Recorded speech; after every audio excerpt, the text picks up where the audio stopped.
Hello students, आज जो हम टॉपिक डिस्कस करने वाले हैं वो है Kothari commission, which is also known as education commission.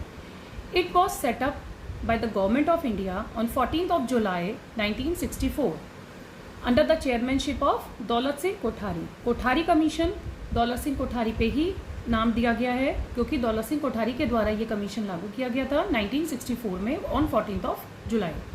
अब कोठारी जी ने इनमें इस कमीशन में किस किस मेन पॉइंट्स पर बात की है उनको हम जानेंगे और आप इसको मेन पॉइंट्स को नोट डाउन करके रखिए. कहीं भी किसी क्वेश्चन में इन पॉइंट्स के रिगार्डिंग अगर पूछा जाए तो आप इमीडिएट बता सकते हैं कि ये कोठारी कमीशन की बात की जा रही है. तो देखिए इसमें जो मेन पॉइंट्स थे वो क्या क्या हैं. फर्स्ट पॉइंट ये है कि जो प्राइमरी लेवल के स्टूडेंट्स होने चाहिए, उनका कहना था कि जो प्राइमरी लेवल के स्टूडेंट्स होते हैं उनकी घर से स्कूल तक की डिस्टेंस 1 किलोमीटर होनी चाहिए और जो सेकेंडरी लेवल के स्टूडेंट्स होते हैं उनकी घर से स्कूल तक की डिस्टेंस 3 किलोमीटर की होनी चाहिए. इन्होंने ऐसा कहा था कि 6% जो है हमारी नेशनल इनकम का एजुकेशन पे स्पेंड होना चाहिए. एक यूनिफॉर्म पैटर्न तैयार किया था 10+2+3 का. ठीक है, इनका मेन फोकस कहाँ था? वैल्यू ओरिएंटेड एजुकेशन पर. और जो इन्होंने क्या कहा था कि फ्री और कंपलसरी एजुकेशन होनी चाहिए 6 to 14 ईयर्स तक के बच्चों की. मीन्स जो 6 से 14 साल तक के बच्चे हैं उनके लिए फ्री और कंपलसरी एजुकेशन होनी चाहिए. रीजनल इम्बैलेंस को रिड्यूस करना इनका मेन फोकस था.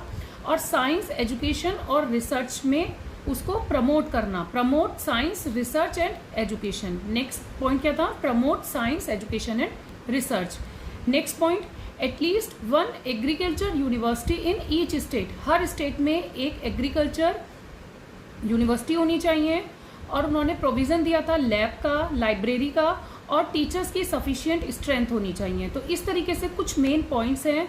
तो हमने क्या क्या सीखा कि एक मेन पॉइंट और भी था कि importance of games and sports. Games और स्पोर्ट्स को इम्पॉर्टेंस मिलनी चाहिए और जो टेक्स्ट बुक में फ्रिक्वेंटली चेंजेस होते हैं उसको अवॉइड किया जाना चाहिए. और जो हमारी समरी निकल कर आई वो समरी हमारी ये निकल कर आई किस किस चीज़ पे हमने फोकस किया. एक तो जीडीपी हमारी 6% होनी चाहिए. नेशनल इनकम का 6% हमें एजुकेशन में लगाना है. कोठारी कमीशन को हम एजुकेशन कमीशन कहते हैं. कोठारी जी का फुल नेम दौलत सिंह कोठारी है. 1964 to 66 में दौलत कोठारी कमीशन को काउंट किया जाता है. और मेन फोकस उनका क्या था? साइंस एजुकेशन एंड रिसर्च में. तो ये कुछ मेन पॉइंट्स थे, इन्हें आप नोट डाउन कर लीजिए. आपको एग्जाम में जब आप पढ़ेंगे तो आपको बहुत हेल्प करेंगे. आई होप आपको कोठारी कमीशन क्लियर हुआ होगा. Thank you.